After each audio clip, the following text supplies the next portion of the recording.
not in any other direction but towards the slots, like a laser or something, some kind of coherent light production, when that is nothing like what we ever see in nature anywhere. Everything radiates. And the things in the universe that radiate, the amplitude of the energy coming from that radiating body attenuates according to r squared. That as you move farther away from the object, its its intensity drops really fast. Now, do you think that that formula really jives with the geometry of photons being little teeny balls? Uh, I mean, It it's doesn't. hard. I kind of lost you. Could you just Uh, could you say the experiment in like a sentence or two? well, the double Like slit experiment is just like turn on no, your flashlight and what? no, not What? that. Or like the part of it that doesn't jive, like the very end that you said, like Well, the last that's two things it. you said. The point is that the experiment itself is essentially a 2D representation of a 3D process, right? And that is how they, again, through a fair bit of geometric sleight of hand, are convincing you that photons are quanta, or are teeny units of thing that go this direction or that direction, when that's nothing of the sort when we talk about radiation of light from a point source. Because Of any, if that were the case, right, then eventually when we get far enough away from the object, we move laterally around the object, we would see and not see the object intermittently based on whether or not we're still getting hit by a photon at that angle away from the object. You know what I mean? That somehow, regardless of your distance from the object, photons fill all space, and no matter where you measure it from, you get the same measurement. That's not something you're going to get from a photon. It's something you're going to get because of a radiative wave function. May I comment? I disagree. Okay, I man. don't think we've Okay. measured this. I Yeah, don't think we can measure real small quick. enough. We can measure at Okay. distance, but not at nearby light. The photons are too packed together. What? How could we measure the gaps?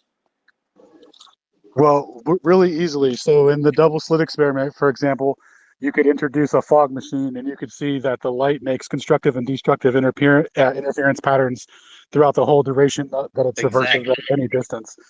So that's a big aspect of it. And then further, in quantum mechanics, they say that the reason that quantum computers don't work so well is because of ambient temperature. So just ambient heat in the background causes a wave function collapse. So what you could do during the double slit experiment is introduce a heat gun to the to the laser beam that's going through the slit, and you should be able to induce a wave function collapse and produce the particle pattern. And I have a video of a guy from it named It's BS who's done that, and surprisingly, it doesn't change Yeah, the and it pattern don't at all. It happen. seems like Well should said, was a Alan. heavy word there. Well said. Should, like you can prove that it should. Yes, No, I mean, should yes, according to the yeah. mainstream assertion. Yes, according to the mainstream assertion, the reason that quantum computing doesn't work is because they have to maintain 0 Kelvin, which means they have to keep it really cold. So any ambient temperature in the background, meaning anything above 0 Kelvin, causes a wave function collapse. So, according to what they're saying, you should be able to induce a wave function collapse by introducing ambient heat. So because they don't want their quantum computers to get warm because of a wave function collapse, we should expect to be able to measure that with our eyes too, and a heat and a source of heat. We should be able Oh, no, just a because of them photometer. a photometer. So could you measure it within the computers with a photometer? It seems like a completely No, there's and there's no such thing as a qubit either. It's all analog computing. Like the whole thing is a ruse. And the excuse as to Yeah. why it's so difficult and doesn't work is just another ruse, provable by introducing heat to a double slit experiment, which has been done and it causes no collapse. No one's ever seen a wave function collapse. That's the whole point of this. yeah, no one's ever Nobody's quantum ever computed seen either till now. So it nobody's makes ever sense to be seen new things. logical superposition either. You know what I mean? That's a non-thing in a binary world. Do you There's did you no Yes. such see this thing. year's Nobel Prize in physics? Yeah, it went out in an unrelated field, barely physics. So anyways, I appreciate it, you guys. No one really responded to like, is there an alternate that fits chemistry like the Rutherford atom does? Because I don't think anyone here An would alternate, argue with an basic alternate what? chemistry. An ultimate periodic table that lists the amount of these Okay. quanta, if that's the Okay, right word. so I guess you need to get in tight with the definitions of two words, and there are the kinematics of physics, and then there are the dynamics of physics. And the kinematics are the observation, the metrization, the equations built, the graphing, you know what I mean, the charting, everything to do with plotting and figuring out what does what. That's all kinematics. Predicting something because there's a reason for that doing what it does, or because it goes a particular way, you can predict it's going to be doing that. That's dynamics. And those are causal related parts of physics. Okay, that's where we're getting into trouble here. That's where we're running into well, that model just doesn't work anymore. You know what I mean? The Niels Bohr, the Rutherford model does not work dynamically speaking. Kinematics, we're all measuring the same thing. We're all looking at the same effect. We're not arguing about that. We're arguing about what to call it and what it's made of and what's causing it. That's the alternative I think that you're looking for. And there's plenty of that. So you don't have, like, you agree, or maybe you have a chemistry background. You know that they predict where unknown atoms are because of these quanta. Is there anything about like just the periodic table that you think is incorrect Hold besides the on. Can I labels? just say you're jumping around a lot? Like we You were sure talking are. about E equals MC squared. I just want to say something about the quantum computer thing. This is pretty funny. But They also, said that. I asked Hold this on. question. Hey, Evan, you've been talking a lot. Go ahead, Ben. Thanks.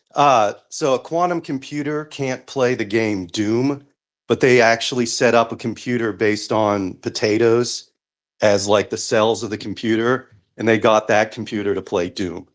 But I just want to say, like, you are jumping around at topics a lot. Like, we went from relativity to quantum computers. Like, okay, but move on to your next. Go ahead. I am jumping, but the question I asked about the alternate went unanswered by both of them. That's why I brought it back up, because they both didn't answer anything Well, about my question. I They told did me answer flaws it, in my model, but all I asked was about an alternate. but I did answer that question, and it is in how I have difficulty with the way you're asking the question, which is why I went over the proper nomenclature. Well, so I don't think you can anyone steel man it. disagrees. No one did. We don't disagree with the periodic table, dude. I think we're disagreeing with the quantification at the lowest level to the empiricists of being atoms indistinguishable. It's all about energy levels, which we can agree with, right? No one's saying that H2O doesn't mean that, well, water is 2 parts hydrogen and 1 part oxygen or whatever. I don't think there's no fundamental disagreement, which is why your request to replace the periodic table went largely ignored. There really wasn't any need for that either. I don't know why you say we had to change the periodic table. I didn't say that. I said, do you have an alternate? That means change. You know that, right? Yeah, no, one thing you could say is, no, we don't. We believe in the periodic table, but neither of them said that. So that's why I asked it again. Because we That's why I wanted don't. to clarify. Evan, if you recall, one of the things that I addressed was atomic number and the integerization and the quantification of the Planck constant and the electron and that kind of thing, and that's one. That's how they come up with hydrogen being a single atom, etc., having the molecular weight of one, or that kind of thing. Everything else in the world being a multiple of that in a very integer-like comparison, and that's where they went wrong. Super wrong. In fact, what was it, 1924, Schrodinger put out all the wave equations to describe an electron as a oscillation in a medium rather than a cloud of probability. And then a year later, 1925, Max Born published a paper saying that, hey, if we square the solution to this wave equation that Schrodinger wrote, we can still maintain our probabilistic lifestyle, and describe it as a point particle that's hiding here or there, but we can't measure it because if we try to measure it, we'll bump into it, and they get their uncertainty principle. All of this is built upon wave mechanics fundamentally, and then the deviation from that is to keep a atomistic model.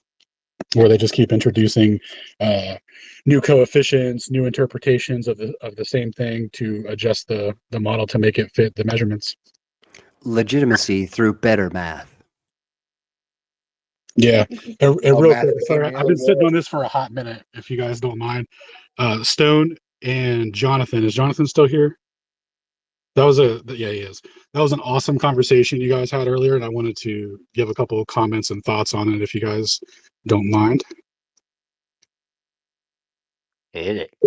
I take your silence as acquiescence. Fire away, man. All right. So the definition of an inertial frame was given by Jonathan as, or I'm sorry, a non-inertial frame. There's only one that is in acceleration.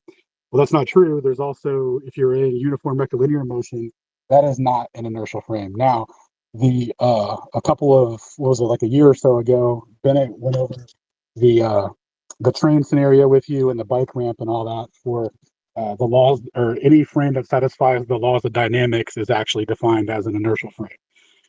So that's extremely important in the definitions for what constitutes an inertial frame versus non-inertial. And then secondly, there was a lot of talk of the Earth being on a curvilinear path, and it's accelerating, it's not accelerating. Well, the current mainstream paradigm of general relativity states that it's free falling through a gravity well, which makes it an inertial frame, meaning that there's no way to measure the acceleration that's present. Because we can measure acceleration, we can measure that force or whatever. So there would be a velocity component associated with it to the tune of that acceleration, and no such measurement has ever been made. It's always like, okay, there's this motion, but due to either link contraction or time dilation, or the gravity well situation, which creates the same effect of time dilation and link contraction, depending on the strength of the field, it makes it appear as if you're actually stationary. And that doesn't produce the velocity measurements that are required to even substantiate that the Earth is in motion. That's just ad hoc mathematics to supplement that belief. And then on top of that, there was talk of doing a transformation to the sun to do the analysis on the forces between the moon and Earth and the sun. Well, we're only on Earth. No observer exists on the sun. Transforming to the sun doesn't fix anything. And if you're using a fictitious observer to supplement your physics, you're literally doing fictitious physics. There's no way to like as Stone was saying, like just changing the reference frame isn't going to help at all. And there's a huge takeaway from this. Let's say hypothetically that it did somehow satisfy it. Well, that would contradict relativity theory on the face of it, because then that would make the sun the preferred frame to which all physics, only the laws of physics are valid on the sun to describe the motion of the moon and Earth's motion. That's antithetical to what they believe. And also there was a bunch of different uh, ways to describe how much motion there should be. So there was like, is the sun's motion relative to the galaxy's motion relative to the CMB, is Earth's motion relative to the sun? Like, is it all combined, et cetera, et cetera? Well, if there's a CMB, that's material radiation particles out in a vacuum, and if all motion should then be relative to that, so we should have a velocity vector of about 750 kilometers a second. That's never been measured either. So there's this huge compounding effect of lack of measurements of velocity in general to even substantiate that the Earth is in a non-inertial frame to even produce any of this. And then let's see here. Eric you asked if Eric agreed with the math, and Eric found no fault with the math, but he's not going to change his paradigm over it. But like, let's do, if you're logically walking through it and you see that the math doesn't check out, I mean, the only thing holding you to the paradigm is just wishful thinking. And then I saw there was a guy named Stephen Langevin in the chat, and I wanted to ask him how to pronounce his name properly, Stone, so we can get some closure on this snare. Do we really in the audience here, man? I didn't even look. That's fucking hilarious, man. Yeah, I saw him earlier, and I was like, "Oh my god, we can finally get an answer." And then and you guys kind of closed on the history of science and how it should be mandatory for the curriculum. Yeah, that's such an important aspect of everything, because that's what we've been going through, and that's why we don't believe in the current mainstream paradigm. And actually, what I found in my experience, regarding ether and relativity theory, is that because the history, the actual history of ether physics and the history of all that isn't actually properly taught, they're just given like some brief summations of experiments, and then they say that falsified that theory. Don't look here. You don't need to know anything about it. Has led to an insane misunderstanding of physics, so that relativity can be supplemented. Because if you look back through the history of it, you'll find that all the equations were already previously derived for a theory that describes motion relative to an elastic ether. So when they do all the Lorentz transformations and all of that stuff was already derived under Voigt transformations. And then going over the history of that with our favorite CERN physicist today, I mean, he's just completely lost. Just had no idea what was, what the actual history was, and then was trying to say that it didn't work. And like they're the same equations, dude. If those equations don't work, then your theory doesn't work because they're the same. You're just misinterpreting them. So yeah, that was a great conversation that you guys had there. I really appreciate that. And if somebody could please refute the free body diagram that Stone made showing that the orbit doesn't conserve momentum would be great, because it's all those vectors that should be pointing inward, and I think if you as it completes the circle, I think on the bottom right, or I'm sorry, on the bottom left, it starts to deviate straight out, and it ends up being perpendicular to where it should be. It's like it's the exact opposite. So that's a huge problem for mainstream physics, and we haven't had any meaningful refutations or corrections to it. So, and I know Jonathan has the mathematical wherewithal to understand the significance of it. So it would be awesome to have you, to take a look at that and get back to Stone. And also, you are welcome to join the Discord. I think you did join, but you haven't been on in like a long time. So just fire up that app, my boy. Dude, you took a lot of copious notes. I'm impressed. You must have That had an was a actual pen and paper. that was a massive drive-by of slam dunks. And if it wasn't all reply to stuff that has just been said, like somebody just walking into the room would bust you for scattergunning, but all of it was absolutely on point. So right on. Yeah, TY. And let's see. So there was also one more thing about the relativistic solution to the Sagnac effect uses a fictitious frame to describe like the fringe patterns, like the physical acceleration or regular linear velocity that's measured. They use a fictitious frame for that. So you should still be able to do a fictitious frame to get a measurement, of the Earth around the sun. Like the whole framework is completely busted, man. And like Stone was saying, once you apply the formula, once you analyze the experiment, see how it energizes with other experiments, you're going to see contradictions that are untenable. Like, you can't be like, yeah, my interferometer on a table measures motion down to nanometer precision linearly, but we can't measure 30 kilometers a second around the sun. It's like that's a no-fly zone. But anyway, that's all my notes. Thank you for listening. Yeah, that was awesome, dude. Interferometers, man. Yeah. That was a good conversation. But dude, what happened was his retort showed the inherent weakness in the relativistic position, right? If you're in the framework of everything's relative, then like you try to solve actual physics problems by putting yourself in a fictitious frame and not seeing any problem with that. And I'm not picking on Jonathan here. I'm just saying that's what the modern physics is now chasing their tails doing all the time, right? Like, oh, let's try to solve problems or whatever by fictitiously, I'll just apply relativity. And actually, look, there was no problem. Boom, Like, it's like, no, we still have a problem. Yeah, we need some better math, man. Yeah. Well, that we had a point, guy in here earlier who was talking about like the escape velocity of Earth, like 24,000 miles per hour. And he was just talking nonsense. And we were like, well, why is this? And he's like, relativity. Dude, Shane, speaking of escape velocity, what was that we found about the flat Earth approximation for gravity? It's literally, isn't it uh even up to the escape velocity, like you could take out the radius and all that and everything still works fine. Like just Yeah. assuming that the Earth's flat. I forget the specifics on it, but we just found a whole bunch of stuff that was like a lot of the stuff that we've been arguing over, especially in relation to gravity. All the trajectories that they would use to plot, for like like firing a gun, artillery, and all that. Those are all flat Earth approximations. Yeah, they literally just make everything a flat Earth approximation, and they call it that, and it's a well-known thing in science and It's geodesy well and stuff. known in Like so, astronomy. like we said it once, and they were like, "That's stupid," and we actually were like looked it up, and it's like, no, it's a well-known, scientifically relied upon term, and actually is the most well-known used approximation when doing any calculation for trajectories, and everyone's always referring to the flat surface of the Earth, right? So there you go. And all the formula that they're talking about, actually, they all utilize the flat Earth approximation well, and everyone. It's just a well-known and understood thing that everyone doesn't talk about. It's weird. Yeah, there's even an Makes equation sense. to take the radius out of it, which is awesome. Yeah, right. No, Dude, it's we first. canonized.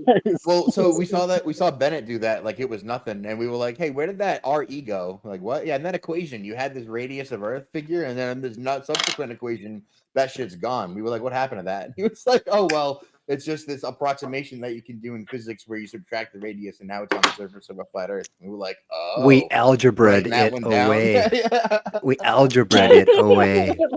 That makes sense for a lot of You don't scales. understand. It's just because it's easier that way. That's Yeah, all. it's just why fix something that isn't broke? Yeah.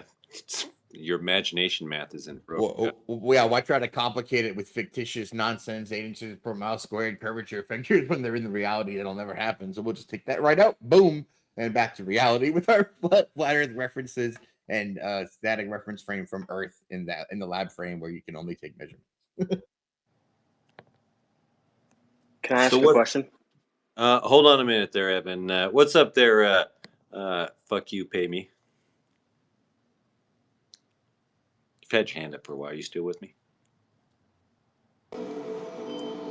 So you guys were talking about relativity. Relativity. Have any of you read Einstein's paper on relativity? Oh no, of course not. Religiously. None of us have read that, buddy. Yeah. We read it once a day over at Ether Costs. We get together every morning and we do an Einstein relativity reading. No, and honestly, it was Alan's first thing he came out with. His math, because you definitely read it, referenced it heavily. So- Einstein relativity was the first thing he ever did a prez on, just for anyone who wasn't there. Not only that, we review Jumbotron. letters. I got We you, I got review the you. letters I got written you. back and forth, the politics in place, and So everything to in the do with the. Jumbotron Hello. is a link Can you not to hear me? Einstein's. Yeah, we can hear you. We just Okay, good. You just felt like talking anyways. Okay, go ahead. No, I was talking, right? I was talking. I was trying to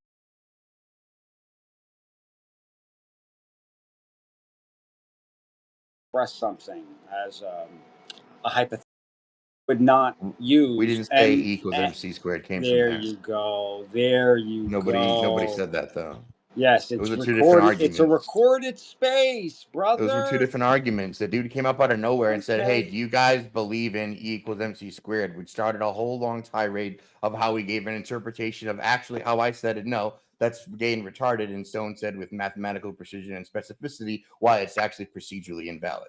And that's what started the second conversation. But And we just had a whole conversation about relative motion, not converting energy into mass.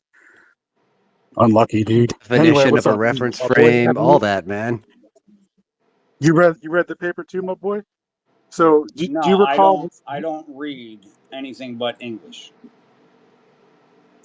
The paper. This dude is a friendly, just so you guys know. He's been in here before. He's cool. I mean, Wait, you can so be friendly, the but you also paper, can't be retarded. the paper you read was in English? Yeah. You know, Einstein probably didn't even speak English. You know that. Well, he wrote it in German. It's been translated.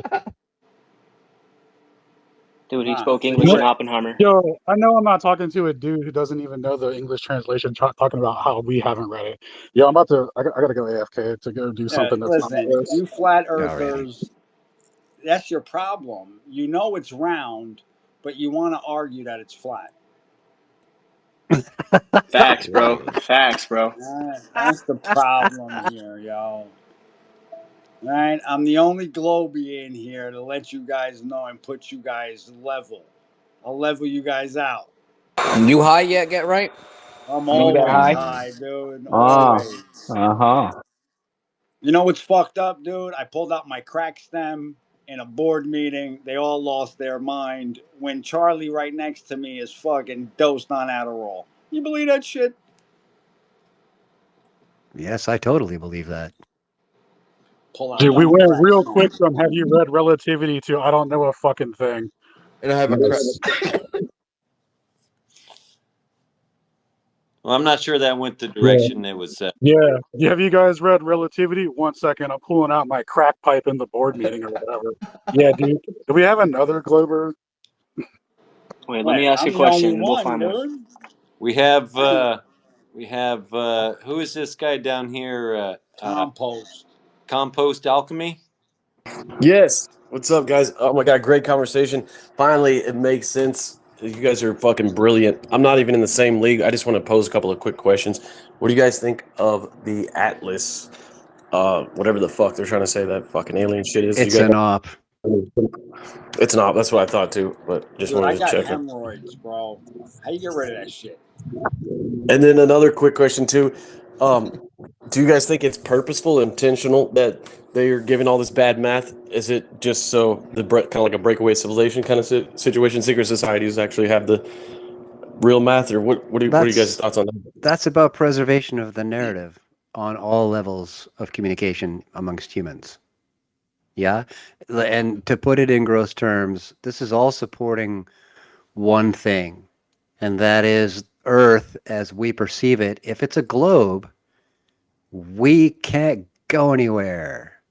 You know what I mean? We're stuck on Earth because we don't got no quote So we go spaceship. round and So round. We go round and round. we stop looking for new places to go, right? Keep all your cows on your side of the fence. That if it's not a globe and there's flatness outside of the part that we've got maps for, people are going to want to go map the rest and the cows are going to get out. And that's not good for business.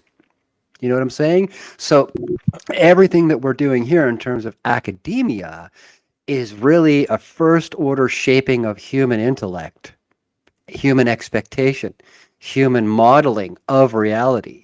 If they lose control of that narrative, and we all finally, as a group of humans, come to the realization that they've just been fucking lying to us for so many years about almost everything about reality, well, then all the cows are going to bust out because that's what humans do. They explore, they're curious, they want to go places. You can't stop them, right? So this is what the narrative is all about in terms of why it exists in the first place, why there are peer review gatekeepers on any scientific paper that wants to get published and seen by other people in the scientific community. It's all part and parcel to the equation that keeps the cows on this side of the fence. Hey, Stone, why are you trying to destroy my Darwin theory? You can believe you keep the monkey Well, what's part if wrong you with you, want, bro. dude? No one wants to take that away from me. You can have it. Your Darwin You theory. guys know Darwin was the fucking man.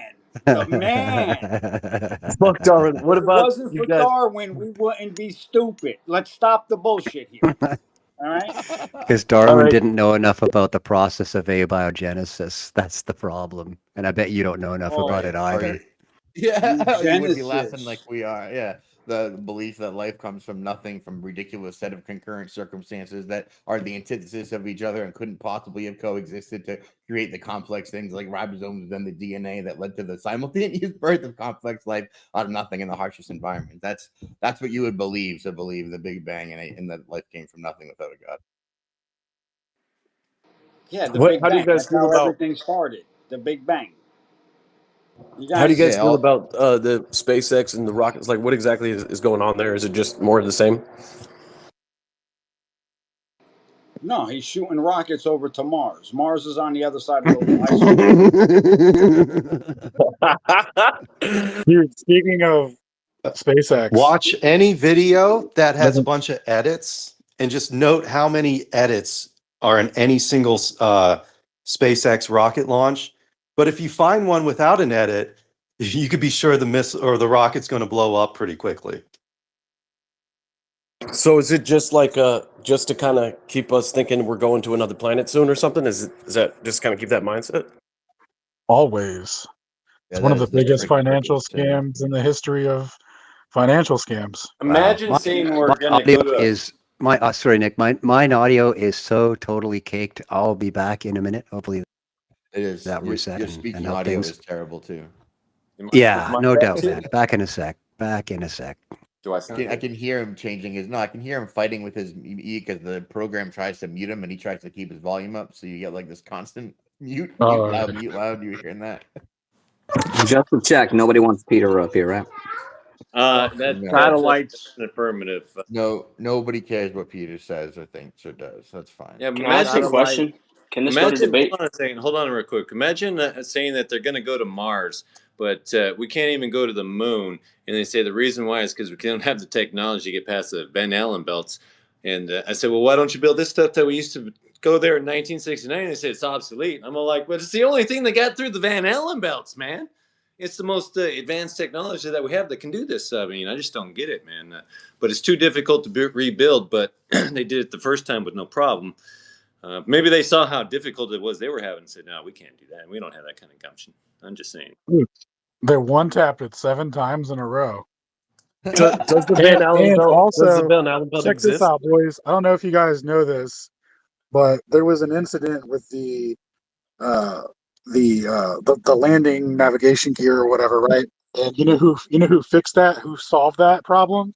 Jack Black's mother, as she was going into labor, Dude, swung by the NASA headquarters, had the lads give her the paperwork so that she could go over the math in labor, solve the equation, phoned NASA, told them what the answer was, and then delivered little baby Jack Black into the world. that's Is a that for true real? story, too, man. That is a true What? story.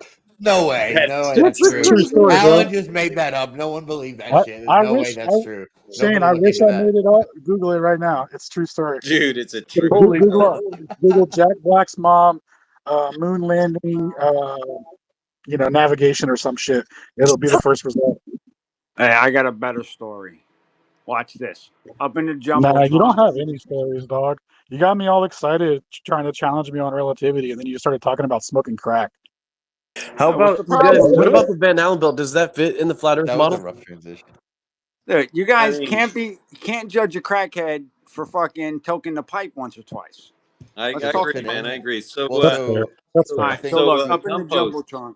So, Hold on, Compost, hold just so I know what you're going with, what shape do you think the Earth is? I mean, what are you going with? Oh, Round. I am of the belief that it is flat.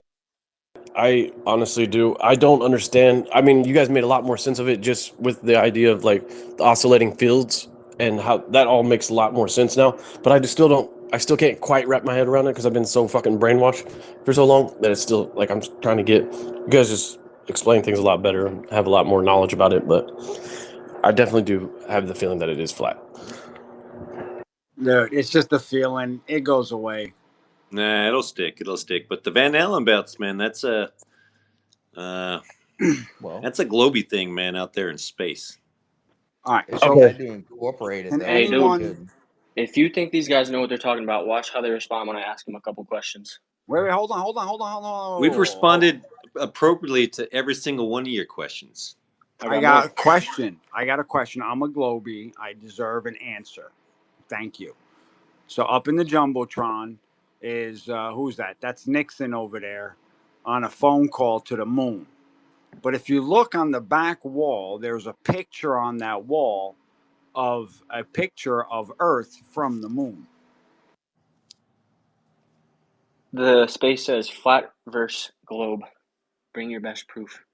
Yeah. Yeah, but look how teeny it is.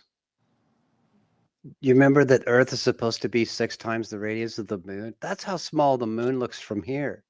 But It wait, shouldn't be that way the other way around. So, if gravity, Einsteinian gravity, is a construct that's not real, without gravity, how do you explain the downward force? And with that, how do you explain why ferric metals don't inherently weigh more if gravity is replaced by Earth's magnetic field? because it's not. Hold on, real quick, because you kind of said some things there. Can you tell me what Einsteinian gravity is? Well, he said he prefaced it by saying they're not going to respond directly. So can I quickly respond directly before we do that? All right. Wait, So what we about were the other just- people? What about the little guys? Well, we described it earlier. We went through it real quick, but we went over little g and big G, kinematics and dynamics. Kinematics being the observation itself, which is little g, which is 9.8 meters per second per second. We don't disagree with that. We disagree with the dynamic cause of that, right? So you can actually break down little g to a function of height and time. You can say that it equals the time it takes for it to fall, right? H equals like 1/2 a t squared plus like vt, and then you can break it down to a equals 2h over t squared, and you can do that like a real world scenario. If it takes 3 seconds to fall 45 meters, you got 2 times 45 over 3 squared, 90 over 9 equals 10 meters per second. So that's just real world forces of an observation and a measurement. What we disagree with is the big G version, which is the dynamic, which is the cause. In the terms of the forces of the universe, that's where they get mass attracting mass in the Cavendish. So that's how we actually attack Cavendish, by saying it doesn't isolate electrostatic forces. And we actually claim that the electrostatic dynamic replacement would actually be, so the dynamic replacement is electrostatic, but we don't claim that with little g, it's not big G pulling it down. The dynamic forces for that would be an electrostatic downward gradient, which is a zero vector. So it's a non-zero vector pointing down. The gradient of the electric voltage gradient on Earth with a positive and a negative, right? So you have 100 volts per meter. That actually gives the downward gradient down, and then everything else with buoyancy and density sorts everything else out. So that's how we get little g and big G. Now, what were you going to say about Einsteinian? Yes, G I was. stands for globe. So G let me stands respond, for please. globe. Come on. Let me talk. Let a debate happen in the flat Earth versus globe Earth. You didn't follow the instructions because you failed to mention ferric metals like iron and how because you didn't disagree. It's electromagnetism of Earth on the vector. Well, we are. He mentioned it twice. He mentioned electrostatics, not electromagnetics. They are entirely different mechanical processes, and you're not acknowledging that. So you're asserting that this difference makes the ferric metals and their lack of greater whatever unit you use. This explains why, unlike normal magnets, they affect ferric metals and non-ferric mass in the same manner. So once again, you're conflating electromagnetism with electrostatic force. They are not the same thing. They do not involve the same mechanical process. They do not affect materials in the same manner. This is why he cited, hold on, Evan, this is why he cited the ambient electrostatic field, which is all around us and increases as we move away from the ground, right? This is actually something I'd like to put to you because so yes, you're saying yes. Electrostatics accounts for it. It's not all electromagnetism. I'm asking you. It's not electromagnetism at all, is what we're saying. Okay, and this is what I wanted to challenge you with here, because in this arena here, this particular spaces, and the one that came before, Flat Earth Fridays, just being what it is, it's it's something we always hear as a preface, like it's some kind of generalized challenge when people like yourself come in here and start up with flat earth can't explain fill in the blank, you know what I mean, as if we all went to the same flat earth school, looked in the same flat earth textbook, and learned the same flat earth things. You've got to discard that. But I'd like to act in a reciprocal way here in saying about what Globy, what mainstream cannot explain, because in your case it actually is that you guys were all looking out of the same textbook, you guys all did learn the same thing, you guys all do think the same things. So when I bring your attention to Coulomb and you understand what a point charge involves and how the energy state of the charge attenuates with distance from the point at which it is emitting, right? Just like when you get farther away from a light, it gets dimmer apparently to you. Do you agree with that? That's generally how electrostatic charge works in terms of R? I agree, but I feel like you're leading and not giving me any room. I mean, I'm just I'm leading you. you. I'm working at the basic physical premise of electrostatic charge or electrical charge in general, that it attenuates with distance from the thing that's emitting the charge. And that's a basic yes kind of thing. Well, what I want to bring your attention to here is the real life example where we are in it. We are on the surface of the Earth, and there is ambient electrostatic charge around us that does not attenuate with distance from ground. Quite the opposite. It gets larger with distance from ground. And I will say to you, that is something the globies cannot explain. I got you. I would just like to clarify the electrostatic forces that you replace gravity with. Is that fair to say so far? No, we didn't replace gravity with it. We're talking in terms of the cause, not being mass attracts mass, but being an electrostatic gradient as the cause. That's our cause is gravity. So I wish you would say yes sometimes, like so the conversation would continue. Well, your language is a bit clumsy, and I have a problem with that. That's all. Okay. So in your view, I'm not saying your model has to be all fleshed out to account for everything, but just for magnetic metals on Earth, your view is that, of course, reality is as we expect. The changing the magnetic polarization of something doesn't change its weight on a scale because it shouldn't in your model. Yes? Okay, again, you are conflating electromagnetism with electrostatic process. They are not the same thing. They do not act on materials in the same way. The mechanism is nothing alike. And then the answer is yes. like I'm to not cover current conflating. events. I'm asking you. You can't just simply say yes, correct. In my model, You're absolutely the reality conflating it because it's not relevant to the process of gravity. I'm Nothing you're talking about magnetics has anything to do with the cause of gravity, nor its action on all material. You're not answering a simple question. In your model, you wouldn't expect charged, magnetically polarized metals to weigh more on a scale in your model. That wouldn't happen. I really He don't already know what you're talking explained it, about. wouldn't it? What? Correct. No, he's saying it's a Correct. bad question. Correct. It wouldn't. Yeah. Okay, see? You're right. That's all you had to do. Now we can talk about the future of the conversation. All right. Where are we going, bro? Boy, that's where a you want to relief. bring us? Man, this guy is pretty smug, dude. I mean, it gets frustrating. Like, you're so defensive. All the flat earthers are so defensive. I'm just trying to keep it clear and to get you to acknowledge what I'm saying. Yeah, and we answer them. It's all good, Evan.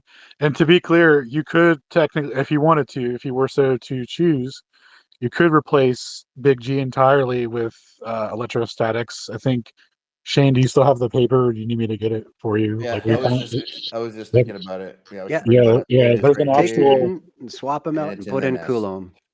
Yeah, Yep. so there's a paper put out for the electrostatic solution for the gravity force and the value of Big G, and it's put out, I think it's provided by the daughter, and it comes out with a new way to derive the actual value for Big G, which the same way they got with the inertial masses when they're inferring the density of Earth from the torsion balance. And what do you know? It's KQQ over R squared. Does that sound familiar? Isn't that Jack Black's mom's formula?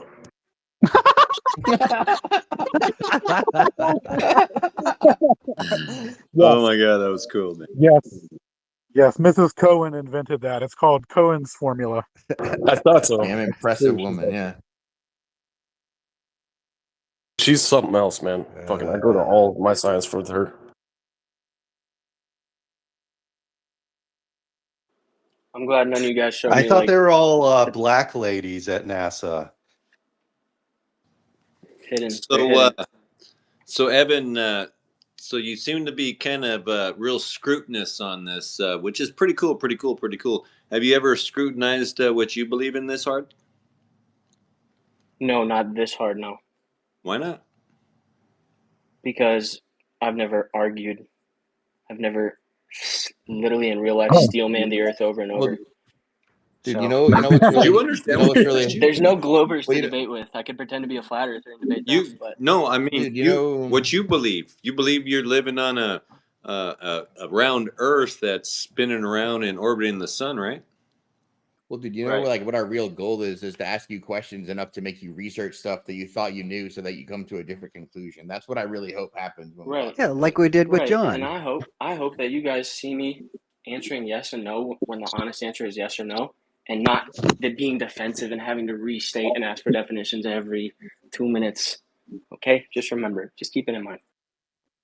They're just making sure they have the correct words and that you understand what they're trying to actually tell you. Well, sometimes they do that, and sometimes I could do that, but I decide not to do it and just say yes or no because I understand what they mean. That's a valid concern, Evan. We do that sometimes. Did he say we're over explaining? Yeah, a little bit. All right. And Got- like got I'm guilty of ether. doing it too when a simple yes would suffice, but it's like you just want to reiterate it again to make sure. Stop But ether yeah. explaining shit, boys. Give your ether, stone your ether explaining. Over here explaining shit thoroughly stuff, and that's just bugging the hell out of me. Okay, I feel you, man. I feel it can get annoying sometimes, but do you ever question your own reality of what you live in? You really think you're living on a ball? Just Yeah, hit I the do. peace Man, I fight. love questioning where I'm from and all that.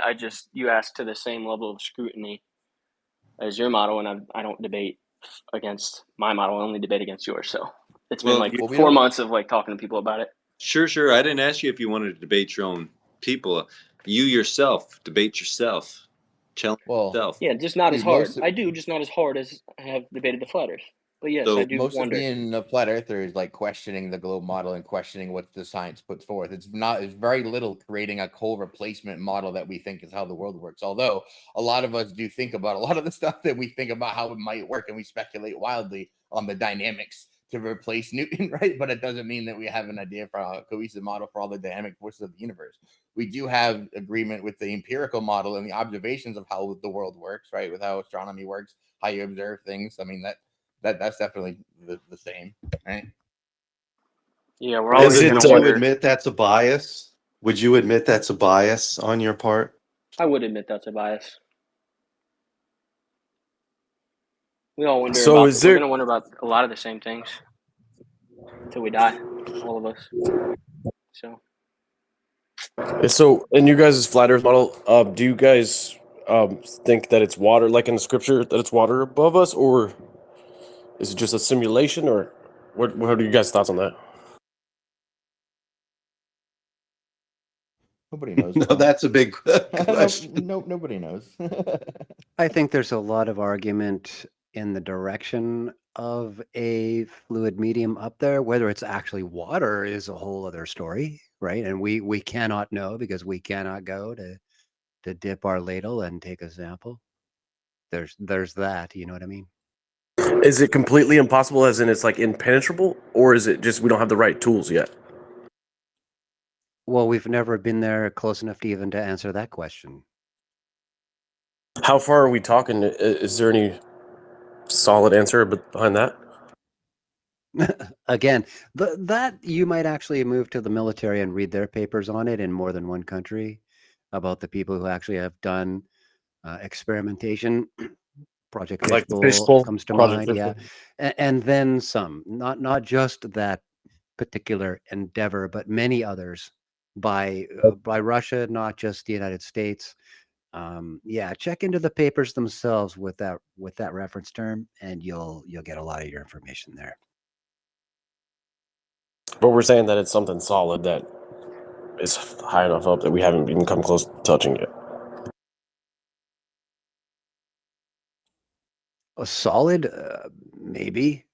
you asking- Again, that's a bit of an assumption. Well, based on the gas pressure laws, something would have to be physically containing us. That could be an energy field, could it not? Yeah, but what shape do you think that physical containment takes, team? Do you think it's a physical? Yeah. Are you a physical barrier guy? Are you an energy layer guy? Are you a layer of different varying propensity to a layer of ever increasing tenuity? Well- To be fluid like flight towards the very top guy? What have we been able to demonstrate here on Earth, scaled down, in regards to gas pressure? Like, besides physical containers, have we been able to use something else, electrostatics, electromagnetism, to contain gas and measure pressure? Sort of. So that's my position. If it's, I don't know, is it like a Newton? What is it? What's that Newtonian fluid? It's a solid. It's It's non-Newtonian. Right? It's a non-Newtonian fluid. It's like it's a fluid, and then when it's impacted, it turns into a solid. Right. It could be something like that. I don't know. But I just look at it in terms of what we can define down here. But it could be something more. If we all believe the Earth is flat and there's a firmament above us, that comes from Genesis 1. Therefore, there's a creator, and whatever it is, it's probably beyond our realm of understanding completely. It's an extraterrestrial. Nah. No, it can't, because then where would that reside? Who created the extraterrestrial? Dude, there's no extraterrestrial. Well, why you guys got to ask so many questions? Well, we don't ask those questions. What about We already know That's that the answer. problem It's with you super flat easy. earthers. You're always asking questions. Yeah, Damn right. pesky. Wait, I got one more question. Smoke your Annie? crack. Annie, are you okay? That wasn't at you, so go ahead. Ask your question, man. We're here for you. Annie, are you okay? Hey, are you gonna ask your question? Are you okay, Annie? All right. While he thinks of his question, what do you guys feel about the Nephilim in the Bible? Do you think that they'll be back here soon? Dude's just dropping That they're already bombs. here. I mean, Ah, man. yeah. Who's doing the do stuff? Oh, I am. Sorry. I was Oh, I'm- just following. I was just following up with a Zanny, "Are you okay?" quote. I No, was Annie, doing are his you back okay? speech. Are you okay, Yeah. Annie? We're getting down with Michael there for a little bit. yeah, That was awesome. I was wondering if it was one of you guys or whatever, but I thought it was Evan there because he said he had another question, and then he kind of like, Yeah, I Yeah, was he just trying started to- it and I I was finished trying it. to be funny. I appreciate you guys for having me on. what was your question? No, my question was the joke. That's all. The joke. Oh. Oh, yeah. Well, Nice. This question so, was, Annie, are you okay? I have a question for you, Evan. Yeah. Have you heard that new DMX song? Where the globe, where the globe, where the globe at? Have you heard that one or no? The new DMX? No, I haven't. He just dropped it, bro. It's Did tight. he? I heard he's been busy. So, are you a relativity fan there, Evan? Is that what you're into? I mean, honestly, I couldn't get into theoretics. I'm just not smart enough to debate on that stuff, to be honest. it could be that, or it could be it's a bunch of retarded bullshit that makes no sense to you as a person, and that's also an acceptable answer. That is totally acceptable because That's it basically. Yeah. is some imagination. That is just wow. So what do you think about the Earth spinning? You think the Earth is spinning? Yeah, I do. Why? Unless the entire universe is spinning around us What if at the, what if There it you is the go. the opposite star? direction. What if it is the star spinning above us? Well, then the whole heliocentric model is incorrect. Ooh. Oh, Bingo. there you go. And then what? And I've been wrong all this time. Well, have you ever noticed that the stars just kind of go around in a circle above your head? Mm-hmm. And Polaris stays right Well, no, there. I've never noticed it. I've only researched it. I've never. It's like with it as it passes the area of attenuation with all the atmosphere that you can't see forever. One of those two things is true, but they both look identical. Dude, earlier when you were reading off notes, you were talking so well that I started. I was like, he must be off notes. But just now, you can't be off notes. I wish I could talk like you, man. Smooth You guys- criminal. You guys ever done any research on the dimension or the dimensions of the pyramids and how supposedly that can be a proof that the globe is a circle, or that it's a globe? I'm sorry. No, Because you can like multiply this number by this or whatever, or it's probably just a bunch of bullshit math again. But it was actually the speed of light or some shit like that that it There's added a up, bunch of things. Yeah. yeah, more than one. which is retarded. And the fact that all three of them. What do you guys think about their alignment with Orion? Do you think does that have any bearing on this conversation? Well, so if your conception of the universe is that you can only see half the sky and that the band of the zodiac star specifically appears in the latitude band that's visible to everyone, then you could conjecture that all the ancients knew a certain set of stars would be visible to everywhere on Earth to everyone, and that they made special alignments to that notation. There's also what do they call that? Some solar architecture stuff that's literally things built to the solar and maxima and the solar like cycle, and how they did the 7 gates, and they built buildings to where the sun will be precisely at every equinox, and that where it would be at every solstice and the opposing way. So there's a whole set of ancient architecture that also would be indicative that they understood the significance of a set of stars that would be visible to everyone. Also, wouldn't it be indicative of the way that they built them, of the oscillation theories that you guys were talking about, because of the water's passageways underneath and the, I don't know if you guys have done any research on that, like the way that they might have created energy using. You mean the memes Like some about the kind of frequencies? pyramids with those big long tunnels underneath it with the channels and that of the water coming up through a series of convection creating some sort of power? Yeah, I have no idea, dude. Nobody knows, but everyone made AI about that, and now nobody knows shit about it for real. I know, but what's really trippy is, man, is over 13 acres and less than a half inch off the square. It's 250,000 tons of blocks stacked perfectly into a pyramid. And you think it's 4 sides, but in all actuality, each side is concaved in, so it's actually 8 sides.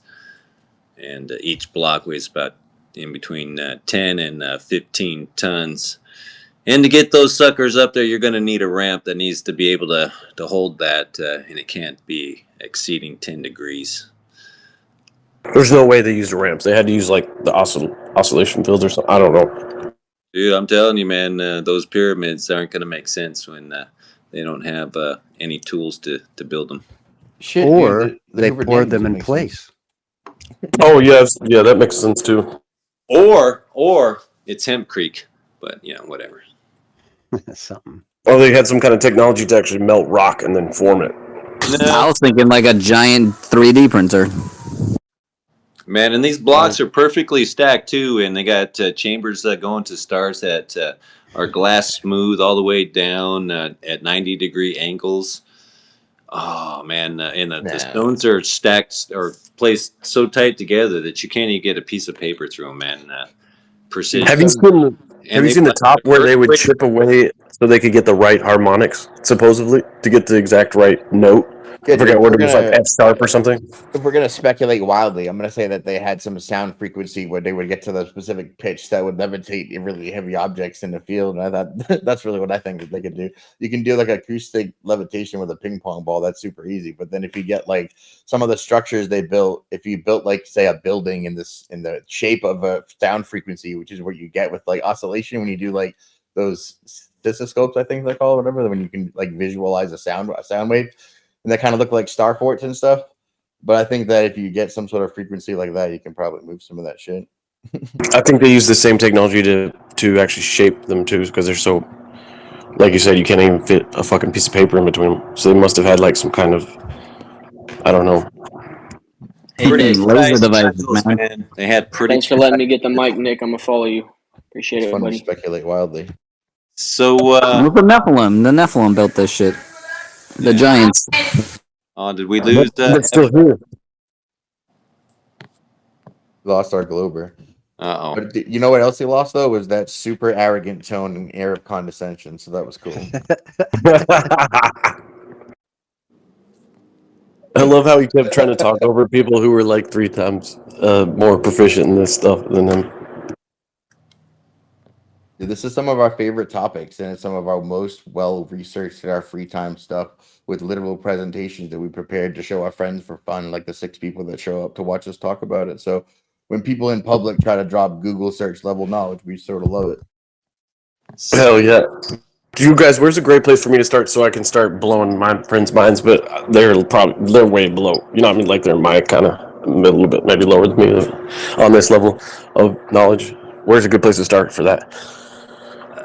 Tomorrow, there's I'll cover 3 events that are happening tomorrow and the next day and the next night.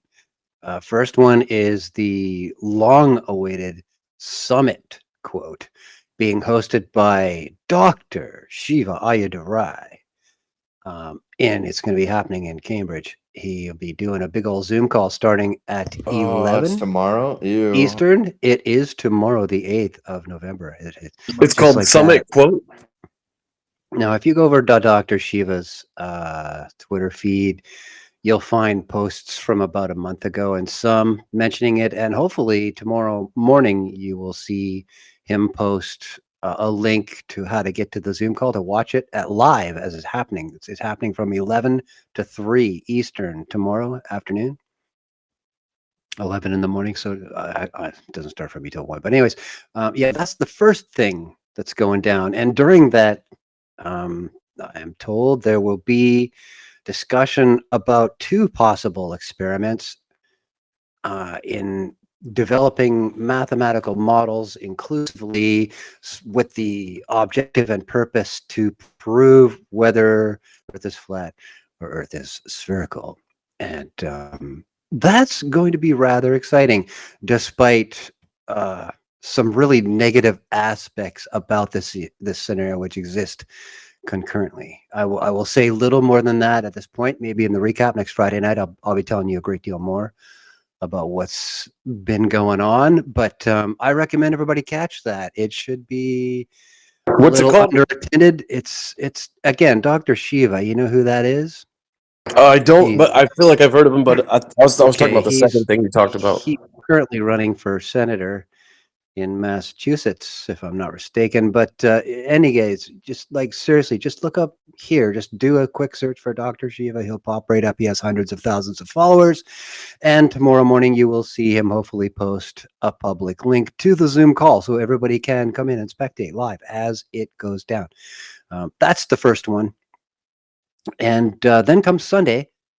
And Sunday afternoon, 3 Eastern, I believe it will be Globe Busters episode. And I will be presenting on what I call some electrical thoughts. And it's actually going to wrap up a couple of things we've been discussing this evening Kind of about tying quite nicely, ether, actually. about yes, it's absolutely perfect timing that we're having this conversation, and did just have these conversations tonight. And Sunday, you're going to be seeing a little more of how I see the fabric of reality coming together in terms of different forces, etc., and how they all manifest, and we can actually measure some of them and witness some of them in action, uh, looking at certain things that go on Earth. So that's going to be Sunday afternoon and If I Sunday want to evening. prepare, Pardon? I was going to say if I want to prepare for that, so I'm a little bit more knowledgeable because you're super smart about this kind of stuff. What would be a good place to start for the ether? Because I definitely want to dive in. Is there a good resource that Where you would would you recommend? start? Okay, let's handle that after I get all the current events out. The third event will be Sunday night, and that's going to start at what is that, 10 UTC, Greenwich Standard Time, because we're not in daylight anymore. That will be on the Stone Cold Truth channel on Telegram. Again, check my bio for the invite link. And if you can't find that, just hit me up on Telegram. I'm at Man of Stone. Just all one word, no suffix, no spaces, just at Man of Stone. You can always catch me. I'll send you an invite link to come over to the channel, and that begins again at 10 o'clock to Sunday night UTC. That is a discussion on resource-based economics and how we've just got it wrong in terms of the paradigms we embrace as society currently and have for quite far too long. One of them, most notably, being the monetary sequence of value, including the entire monetary system that we use and how it's just got to go the way of the Betamax tape. And additional paradigms would have to be thrown in the toilet as well, like political representation, for example. It's a fairly deep topic, but we handle it in a really user-friendly way. I've got a few people from last Sunday night's meeting. They took some homework home in the form of some questions that they are breaking out the phone, hitting the video record button, and asking people wherever they go, whether it's friends, family, or strangers, on the street, just say, hey, look, basic questions that we're asking people and getting a grip on what they think about how they live. Easy questions like, well, uh, let's just say, what would happen if we got rid of money and the demand for it altogether, and all your bills all of a sudden magically were paid? Your rent's paid, your food's paid, your heat's paid, your lights paid, your TV's paid. You got gas in the tank, and you need a car. You can have a car. If you want to go on a vacation, you can go on a vacation. If you want to do this, you can do this. If you want to live there, you can live there. and all your bills are paid, if that were magically the case, and we demanded nothing in return, nothing at all, ever in return for any of that, simply because we are embracing instead the life sequence of value, that would you, in that case, still want to work or contribute or continue to do the job that you're doing, provided it's not a monetary focused job, which will no longer exist, of course, in that paradigm? Let's say you're a counselor, or you're a burger flipper, or you're a something else, or would you still want to work and contribute to the maintenance and demands of society? Would you still want to do that, kind of for whatever reason, whether you think you want to pay it back to the system because it's supporting you for everything you need, or you just need it to feel useful? Would you still do that? That's a basic question that takes 2 minutes to ask, but I think the answers we're going to get from people asking those kinds of questions, I think are going to be quite illuminating, and assist us in a little bit in the directions that I also want to take people in subsequent Sunday night meetings. So, anyways, that's the kind of thing that's going down on Sunday night at 10 UTC on the Stone Cold Truth channel, and that's number 3. So, which aspects of that would you like to address again? You were talking about how do I study up on ether? Yeah, it was a good place. There's a lot to unpack there. Oh my god, I love what you were just thinking about there. But Awesome. yeah, that's a good place. Awesome. Yeah, Well, make sure to I attend, wanna- man. You know? I want to fucking go around and videotape people in these questions. That'd be great. Yeah. See, it's Real fun to quick, do. Hell yeah. I posted the link for Electrical Thoughts, which is Glowbuster's link. I put that in the nest. Cool, man. Etheric starter kit. Yeah, good one, Shane. Well, no, so the one right Nice. next to that is the starter kit, which is where actually what I was gonna say in a more practical sense would be the starter place to learn about the ether, which is where I first learned about the ether from our boy Witsit. And he did this presentation 3 years ago, literally called Ether, in which I was first presented the actual alternative to the atomic model, as I conjectured earlier with the lad who was like, "No, you understand particles and electron levels," and I was like, "Well, we fundamentally disagree with the framework with which you're using to interpret it, right?" Because all of that stuff I got from this video and this dude, and then that'll set you down the path of an alternate scientific framework of ether and etheric background, wave fundamental mechanics and relativity and stuff. So that's in even further. Thanks, Shane. This is all great starter point stuff. I think excellent to get Witsit's perspective on what he thinks ether is. This is exactly what you can expect to hear from me on Sunday about what I think ether is, and more importantly, what it is not, because that is one thing that you're going to find in my attempt to answer your question here about where to go, to what to see, what to lead, what to read, what to learn. The problem I see here partially is that everybody's got a different freaking interpretation. Atsukovsky, Galev, all of them, they all think different things. Noam, on and on. You can listen to them all, but I don't know how much more you're going to learn about the topic. That's true, that's digestible at your level, or any of that. You know what I mean? So I'm not exactly sure what the right way to answer that question is, but all I can say is make sure to tune in Sunday so you get the data. Yeah. Okay, cool. Yeah, I just wanted to prepare a little bit, just because I've always felt like a pull towards it, but the etheric starter kit, is that what I'm looking at? Is that the correct place that you were talking about, Shane? Yep. Okay, cool. That way I have like a little bit of background before I start listening to someone at your level, like where I'm like, whoa, what the fuck? You know what I mean? You should be familiar with some of Tesla's early work too, with high power transmission and resonant production, and making understanding what, not just what a Faraday cage is or what a Tesla coil is, but also what Tesla did in terms of winding bifilar coils, multifilar coils, and that he wound them in a pancake shape, and what that does to the inductive signature, et cetera, et cetera, et cetera. This is all in electromechanics, and I'm sure it's going to take you a lot more time between now and Sunday to read it all. Definitely. Right? So there's that. It's exciting, though. But again, that's another direction I would say you should look. Heck yeah. I remember the first time I tried to read Nikola Tesla, one of his actual textbooks, and because I always loved everything he was about, but I just had so much trouble reading that book. I obviously wasn't prepared yet to read it. Well, yeah, you're going to find the academic textbooks are things that are geared for a particular reader at a certain education level, and yeah, you definitely get the idea when you're not there, right? We also do reading Exactly. we go through papers, scientific papers backing up all the things that we argue and think and believe and talk about. And then we go through on off Tuesdays when we're not doing presentations on Tuesday. So you should come hang out. So you don't have to read a paper. You can just have us go through it. Oh, that's awesome. You said on Tuesday. What time on Tuesdays you guys do that? 8 p.m. Real People time. You guys know Real People time? Eastern Standard. That's a ghetto Florida time. What's what's real people time? Is that Eastern or? the geocentric concern Minus that everyone 5. should work around me, and it's whatever that Real people somebody time says, is minus 5. Is -5? Yeah, Eastern sort of Standard like time. sort of like Celsius is minus 32.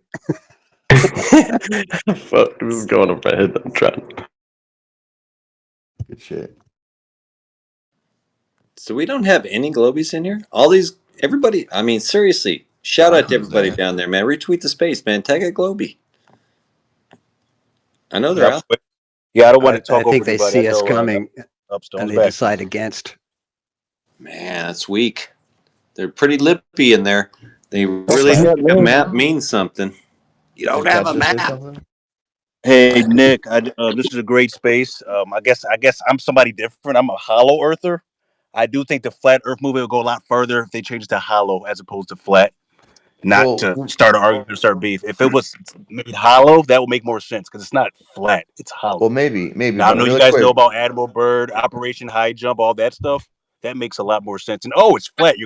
People think, the average person that thinks that we're crazy. Oh, you're gonna fall off the edge. No, it's not hollow. It's not flat. You know what creeping edge It's not a globe diffraction is? either. Cat. Say that again. Do you know what creeping edge diffraction is? No, I'm sorry, creeping wave diffraction. Creeping wave diffraction is how electromagnetic propagation will hug the surface of a sphere and how it will propagate in such a way that based on the radius of that sphere, it's going to create like a fanned out ribbon effect that follows that curvature. So if the Earth is curved, something like Battle of the Beams, if you were to apply the actual diffraction mechanism associated with propagating over a spherical surface, would cap out at 118 kilometers. The beam would not be able to go any further because as it wraps around the curvature, it's going to start dissipating at a more aggressive rate. So it's going to lose its power essentially. So it caps out at 118 kilometers. Now, if the Earth were concave, right now using the same coordinate system, because you're just going to use the same map or whatever, same latitude, longitude. So you would essentially be invoking the same type of curvature as a physical mechanism for the ground. So that creeping wave diffraction, like the inverse of that, it would have to go up at that rate for 118, and it doesn't do that. It doesn't do that's that. Still speculation. It can still be hollow and still have firmament above it. Just because we haven't drilled farther than 9 miles doesn't mean there's not an advanced civilization under that. Doesn't mean that there's other beings not under there. They want you looking up at outer space. They don't want you looking under and around. Now I'm sure you guys heard of the lands outside of the ice wall. So check this out. One second. So Check I this mean, we out. can speculate with mathematics and all these advanced terms, but if you don't break it in layman's terms, it doesn't matter. My boy, this isn't speculation here. I'm laying down the fundamental. Wait. Don't say my boy. You're not my father. Wait. Let's not get disrespectful. Come on. Don't say my boy. All right. You're right. Yeah, just okay. My bad. All right. So I'm laying down the fundamentals so that you can understand what's going on here. So there's a certain rate of how a beam will, or how electromagnetic propagation will interact with a curved surface, whether it's curved or inverted for the curve. It doesn't matter. It'll follow the same type of diffraction. Now, there was this in the 1940s during World War II. There was this thing called Battle of the Beams, where the Germans came up with a radar system that shot two signals over a long distance that would intersect with itself, that would create an interference pattern essentially. So when you were in your plane and you were flying through the middle of that beam, you would hear a distinct pattern of dots and of dots. It would make a coherent tone. You would hear a faint like a solid tone. And if you go to the left of that and you're outside of the center, you would hear dots or you would hear dashes if you're to the right of it. Now, they flew in this beam over 300 kilometers where it was measured. And the type of diffraction that occurred, you can derive how big the equisignal would be, and that thing that they're flying through in the center and that's what was measured by the British when they were trying to confirm whether or not this radar system exists or not.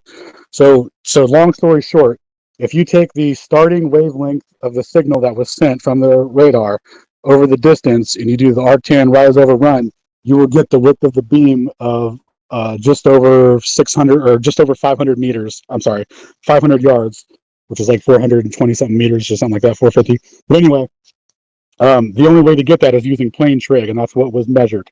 And if the Earth were any other shape, globe or concave, the diffraction pattern would be destroyed, and it would not be able to go that far.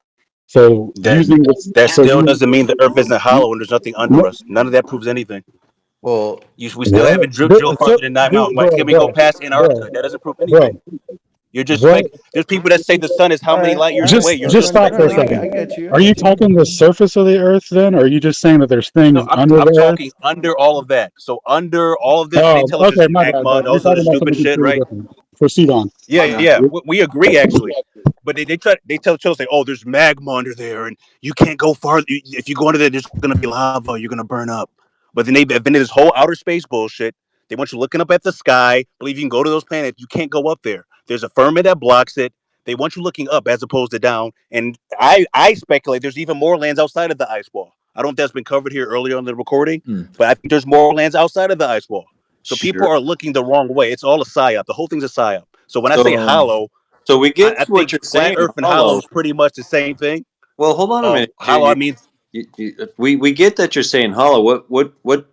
What is your evidence about anything about hollow Earth? Well, hold on. So Hollow Earth is like the thing where you go beneath. There's a secret civilization. You get what real there's energy and it's so sun. And you there's guys also see, the and I hate to reptilians bring kind of movies living into down it. there, right? Like, so there's a whole Yeah, thing of it. Shane. But I just want to say, like, the reason I don't believe in concave Earth is because there's so many Hollywood movies about it. You got Journey to the Center of the Earth, At Earth's Core, Ice Age, with Dawn of the Dinosaurs went down there, City of Ember, Phantom Empire, There's movies Hercules about in the outer Haunted space too, World, though. What are you Unknown talking World, about? Superman and the Mole Man, way down into the Mole People. Now, how many movies about flat Earth are there? Zero. So if we're going to talk about Hollywood perpetuating the truth, I think a good way to dismiss concave. Well, Earth there's is more how about many outer movies space than about it.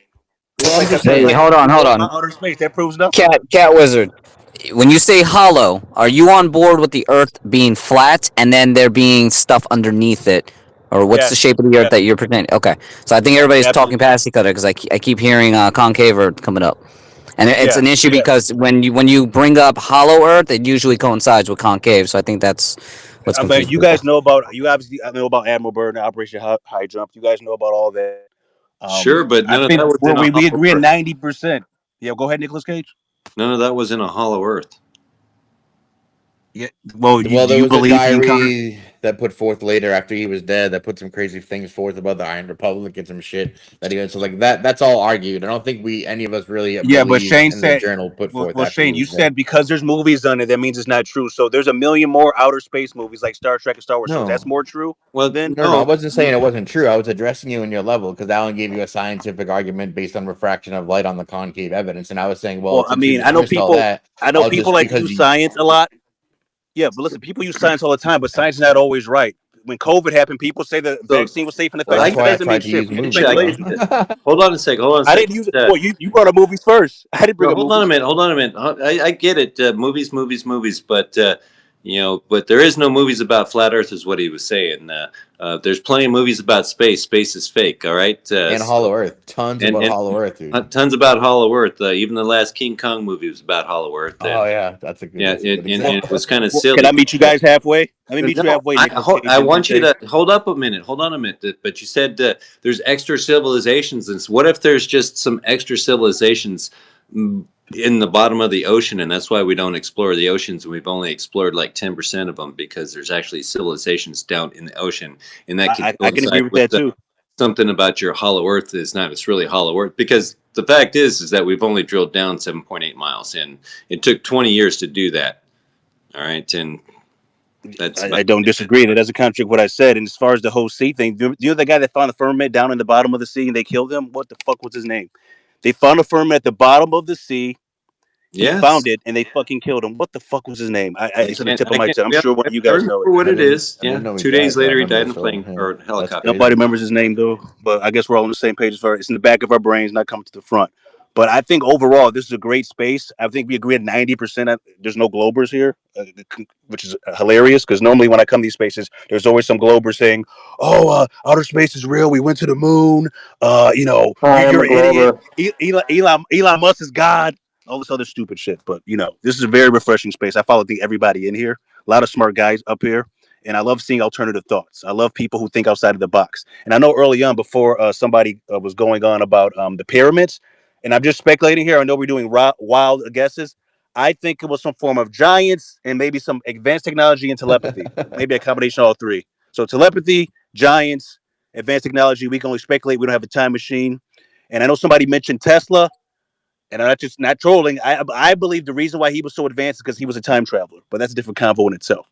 But great space. I love people who talk about these type of subjects because we're I don't think you outnumbered in a mean way. telepathy. I think you mean telekinesis. Yeah, telekinesis. Well, what Yeah, if you're they mind totally right. controlled the It's been slaves a to like build that. it? You can't My mind Whatever the moving control object telepathy. bullshit, professor X type man. of That's stuff. what Yeah. they were using. Yeah, but I do believe in telepathy too. I think those people, I mean, back when we weren't, as watered down, we could do that. I mean, we kind of do it on a low level where we say, "Hey, mom, I hope mom brings cereal today," and you send her a message. She brings you the exact cereal when you're a little kid. You do it all the time, but on a lesser level, we're watered down, Hmm. based on how society, gas in the air, bad water, bad materials. We're not as advanced as before. I know people think back then was primitive, but I think they were actually more advanced, and a lot of it's been covered up.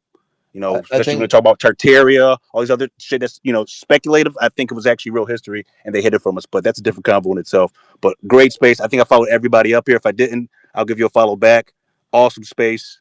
I hope you guys do more of them. I just discovered your guys' existence, and it's a breath of fresh air. So I come in peace. We agree at 95%. So I didn't come here to argue. I just came here just to share other thoughts and hear what you guys have to say. So I think that all of your explanations are fantastical and whimsical compared to our scientifically grounded explanations, but I welcome the candidates discussion anyway. I mean, Do hey, you listen. believe I in don't take any aliens? offense by that.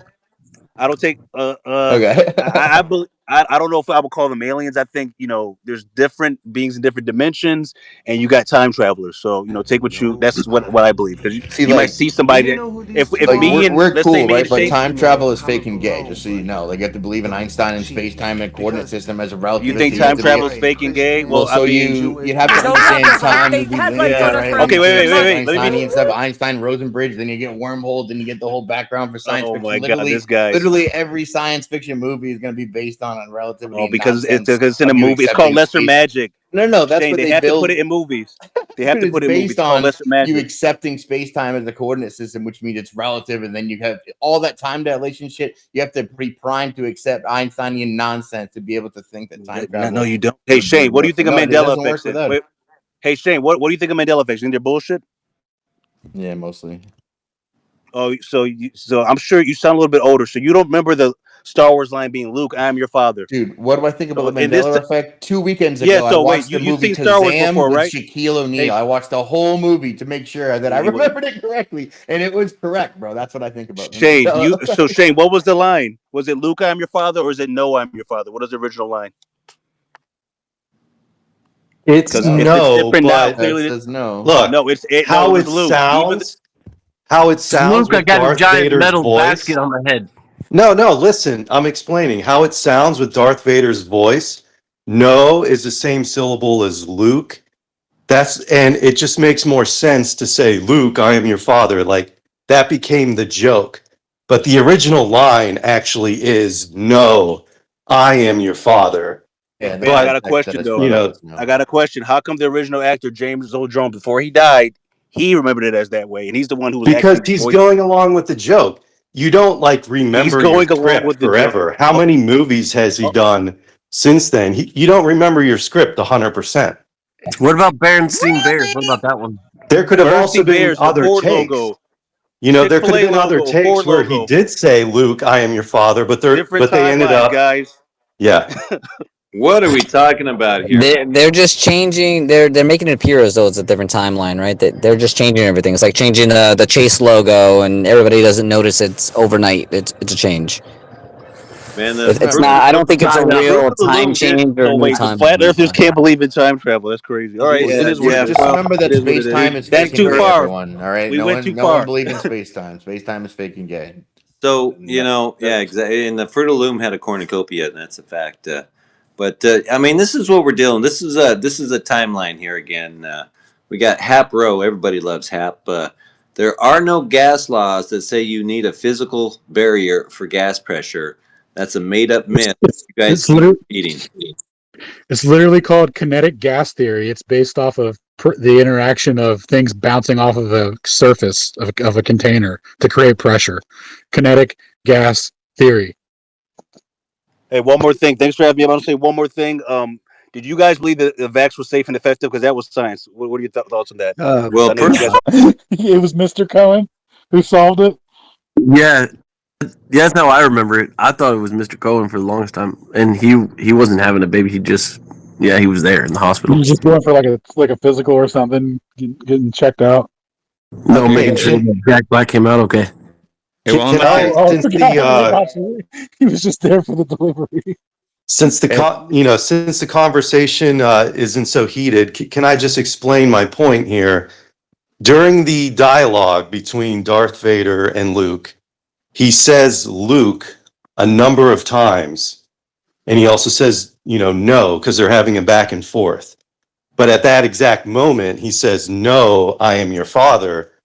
But when you think about the scene, Luke, I am your father makes perfect sense. So that's all I'm saying is it's a kind of shorthand. It makes more sense. So people think that it's like this time travel thing.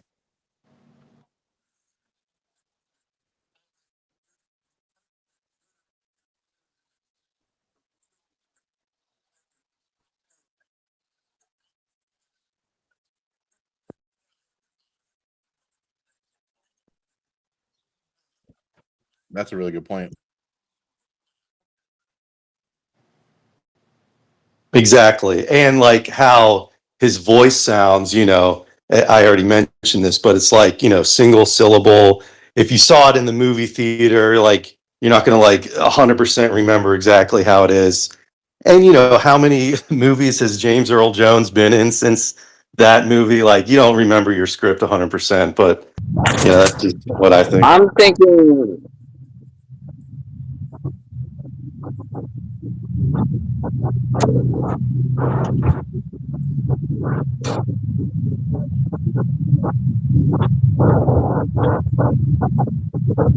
he was even on The Big Bang Theory a couple times. I'm thinking it was just a Dude, different it was take. funny on the With the Big Bang. theatrical release, they could have that could have been one scene where he says, "Luke, I am your father," right? And then when it's released on video or anything like that, they could have changed it. And I just watched this Black Mirror episode where they did that to the masses the day it was released. I watched an episode. I saw one thing in the episode, and a few friends of mine saw something else in the episode. They heard something else, and come to find out that they did that on purpose. Not everybody saw the same thing, so it's kind of like created a Mandela right there in current time. Which episode is that? I gotta check that out. What? Just I was just gonna ask what episode that was so I could check it out. It's one of the recent Black Mirror episodes. It was with a give me a minute. I'll find it. I like the episodes when he was drunk running around doing a Nicky Nine Doors on Carrie Fisher at the end of Dude, the that Big was Bang funny as episode. hell, Fuck, bro. that was funny. It's not funny, James. Well, yeah, it is still kind of funny. Fuck yeah. It's still kind of funny. Who's Nikki Nine Doors? I missed that reference. That's an ancient term for a prank when you run up to a doorbell and then run away. We called it Ding Dong Door Ditch. We Yeah, called sure. it. We called used it to call Nick it- knocking. They call it Nicky Nine Doors. I don't. I hope that I'm not offending anybody. We used to call it nigger knocking. Oh wow. Yeah, I'm offended. I'm offended. Just kidding. Double offended. Can I virtue jerk over that being offended? Could I get some virtuous points if I pretend to be offended on behalf of black people right now? Hold on a second. Score my internet points for tonight. Yeah. Guys, kick me out. You guys will get all kinds of virtue points. To answer on that episode, it's season 7, the second episode. It's Betty Nowhere, and then just look up like the Mandela that took place with that episode. You say noir? You mean noir? Noir, yeah, Noire.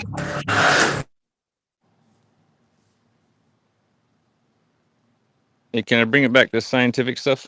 Yes, please. Yes, please. So, I was arguing with P Dubs the other day, unfortunately. So I've been doing this observation of the moonlight giving off colder temperature than what's occurring in the moon shade.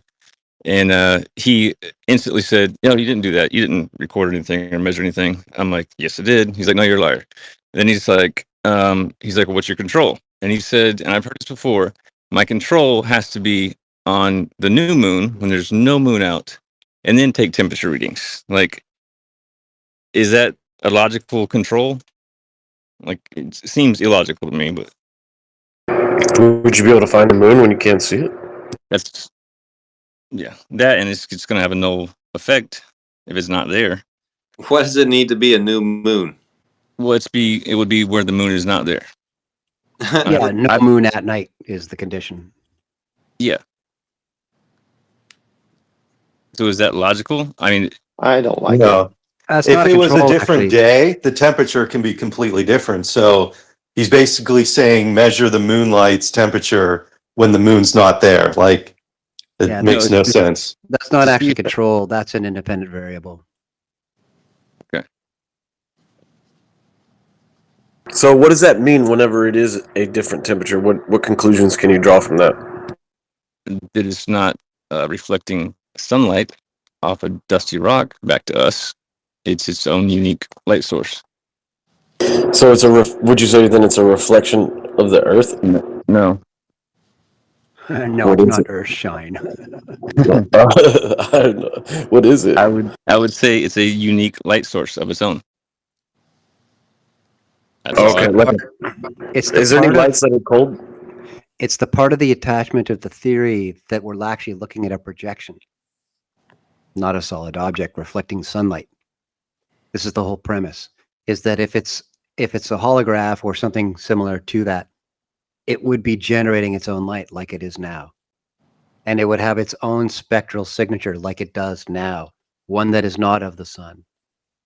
And you should definitely look more into that. I've actually posted all the data to that to my own Telegram channel. I call it Stone's very own Telegram channel. So you might look that up. I have not only done the moonshine, moonshade data on 5 or 6 different colors of all colored, same painted pieces of floated isolated insulated steel shot with an IR thermometer to get the data. Not only did I do that, it's the other deal is that I've looked up a lot of different scientific papers that did spectral analysis of both the sun and the moon in other papers and did a direct comparison spectrally between the two. And I've charted them out and I've put them on the same graph, that kind of thing. So you can see it in an apples to apples comparison. And you can see that the two of them are not similar. There are definite differences between them. And I thank you, Stone. I learned something tonight. I was not aware that you could measure the shade or the shadows of sticks and compare them to the sun shadows, and to figure out that there's roughly the same distance away. I was not aware of that. That is what you said, correct? What did I say? I thought you said somebody said that the shadows for the sun and the moon are basically the same. Oh no, that was definitely not me. But yes, you're right. That it was mentioned that the shadows, in terms of their diffusion away from the source of the shadow, the block, are proportionally the same. That was mentioned tonight. Yeah. Yeah, which would prove that the sun is not 400 times farther away than the moon, right? Yeah, it kind of would, wouldn't it? Yeah. I did comment on that earlier too, but I didn't have anybody speak up on it. And that was that the reason why you get that fading from not shadow into shadow, or it's a fade in, is because, I mean, picture yourself being like an ant walking into that shadow of the object or the person. You're looking at the sun, and right on the edge of the shadow, before you get to any shadow at all, you see the full sun right up against the silhouette of that person, let's say. You walk into the faded area, the gray, you walk into that transitional area, you're seeing more and more of the sun disappear. So you get less and less and less light until there's no more sun, behind that silhouette, and all you see is the silhouette of the Yeah, the person. terms that you're looking for are umbra and penumbra. Okay, I've only heard that applied to like a solar eclipse or lunar eclipse or something. Where a shadow is cast by one object blocking the light of another one. They're just Right. shadow descriptions. So anyway, the reason why you have the zone that transitions from shadow to light is because the angular size of that light source and how long it takes for that thing to disappear behind the silhouette of the object. So if it was much bigger, if the sun was much bigger, like if it was twice as big, then our shadows would fan out twice as much because it would take that much longer for that thing to disappear behind that object as you walk into the shadow. So it's just about the angular size of the light source on the sky, not about the distance. Quite correct.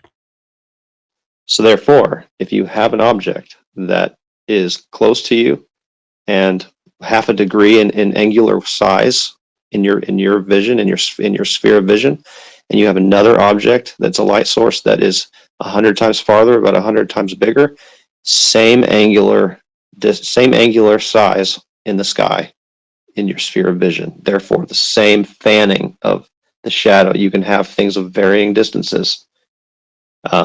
As long as they are big in your sphere of vision, they will have the same effect as a shadow. Well, that's almost true.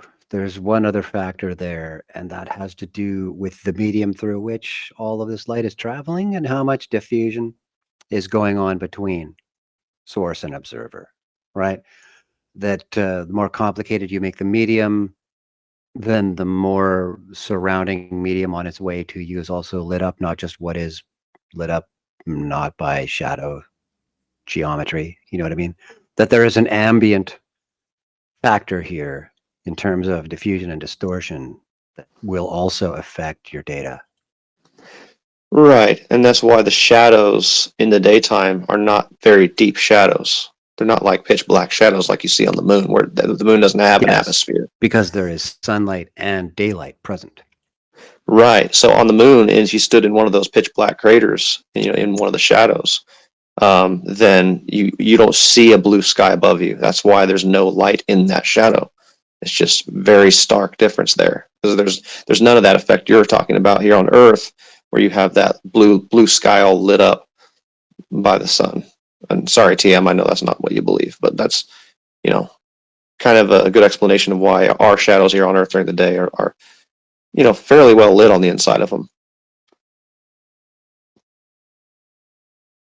So what you're saying is the sun and the moon are the same angular size. Is that another way of saying what you're talking about?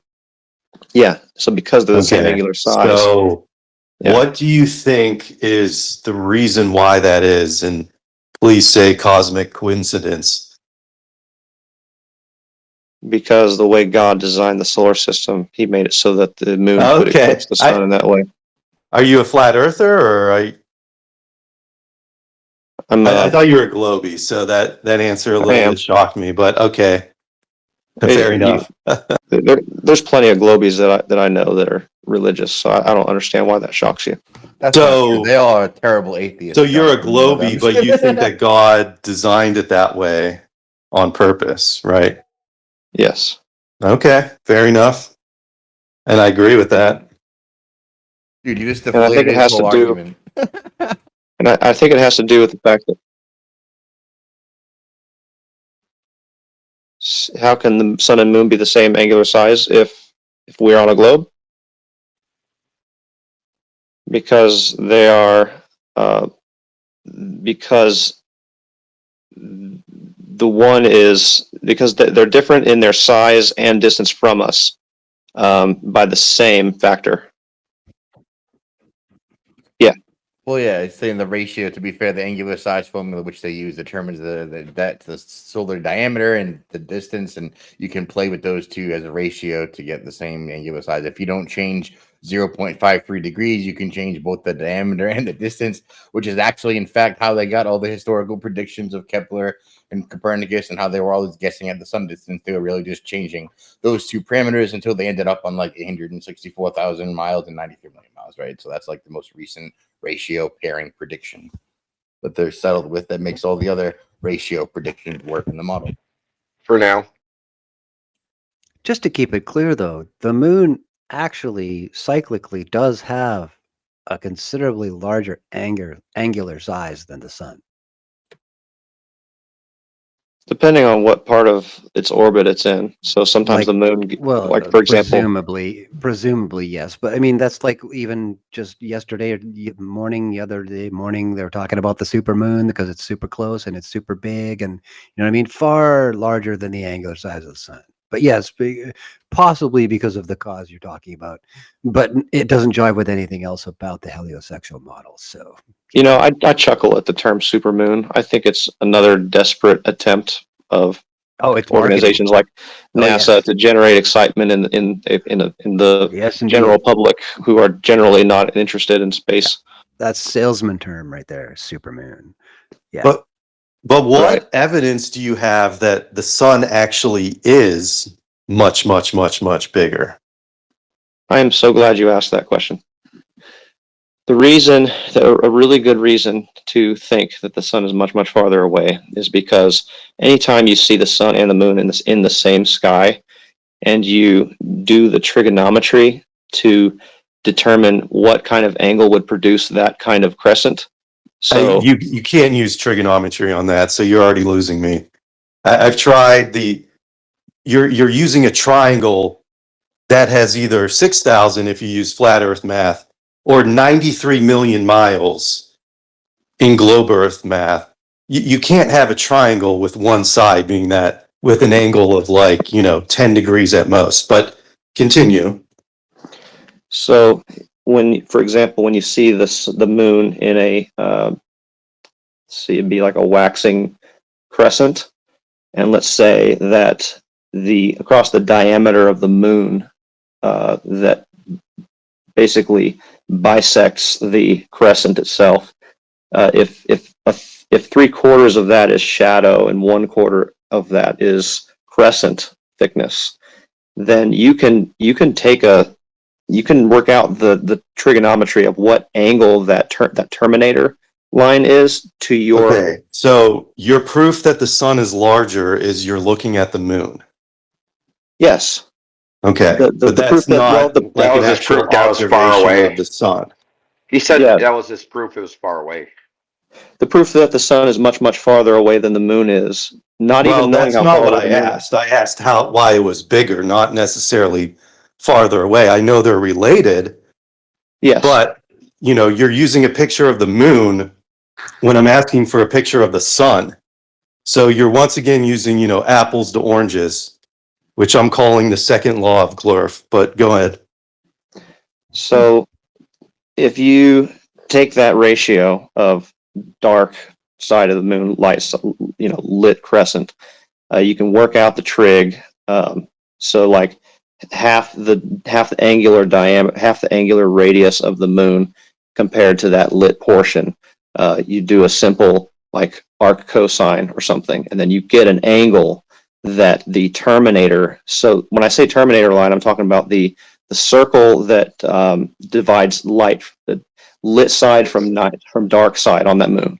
So the plane of that circle is tilted with respect to your line of sight to the moon, and you can work that out based on the portion But you that's don't lit. even know what's causing that. I mean, if the moon's creating its own light, it doesn't even have to do with the sun. I know they're related, but again, I'm asking for proof that the sun is bigger than the moon, and you're just trying to do this trigonometry on the moon. It's not exactly a solid argument. Well, I'm sorry you think that. Would you like me to finish, or have you lost interest? I lost interest, but thank you. Well, you made a slight error. All you could ever get, this is the method used by Aristarchus, and all you could ever get is a proportion. It's all You about could get one that's ratios. 400 times further than the other. And his number that he came up with was actually wrong, even though they used it for another 1,000 years. So that's one problem. Problem two is that the perpendicular to the terminator line doesn't always line up with the sun. In fact, it rarely lines up with the sun. I'm sure you've seen it where you looked up and you saw the terminator and the sun was somewhere else, right? It wasn't in a line perpendicular to that terminator line. Have you experienced this yourself, Shane? Yeah, yeah, plenty of times, lots of times. And did you use anything to overcome any optical illusions based on human perception of where the horizon is and so on?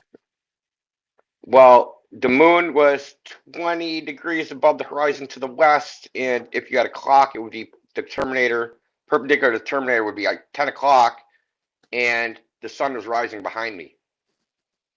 So I don't know how the sun can be in that direction perpendicular to the terminator line.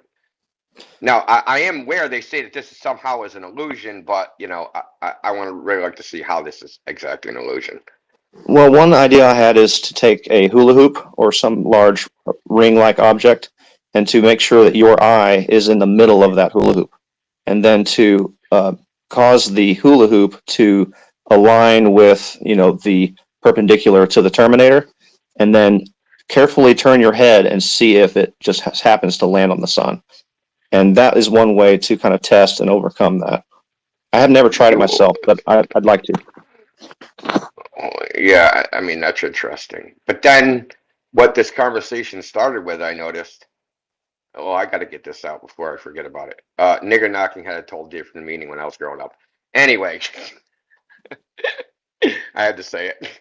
What we were talking about is the moon being self-illuminating. Stone Mhm. said he did a bunch of experiments. I just actually posted in the purple pill, in the pill, a paper about somebody that viewed the moon in thermal infrared, and it came back that the moon is self-illuminated at 40 degrees Celsius. This isn't like a flat earther or whatever. It's just you just like, hey, let's do an experiment. We're going to film the moon in thermal infrared. So whether the moon's illuminated or so, your thesis about where the sun would be is based upon the sun illuminating the moon, right? So Yeah. if that's not true, then the rest isn't true. But also, it's just proportional, right? The sun would just be 400 times further away from the moon. That's it. You can't really get the distance. You would need to know the lunar distance first, and then there's problems with that, which I don't know if I want to get into. Yeah, I did one experiment for the temperature of the moonlight, but I think my tools were too crude and I couldn't really get um, an appreciable difference between the shadow and the part that was lit by the moon. I mean, I I've never basically, done that. I don't even know why that experiment is important. I understand other people have done it, and it's interesting. I will say that, but I don't know yeah. just personally what it's got to do with flat Earth versus globe. I mean, you could have cold moonlight on a globe, I guess. Well, it's an attempt to try to nab a proof that the moon is not being illuminated by the sun. I get it. If you can show some very counter to common, to common understanding, common knowledge, then you might have a stronghold there. Um, you know, or the spectrograph of the moon itself not matching the sun, but that can be explained by the fact that the moon having a color, will absorb some of that spectra and then reflect it out not quite the same, just like any object does when it has a unique color.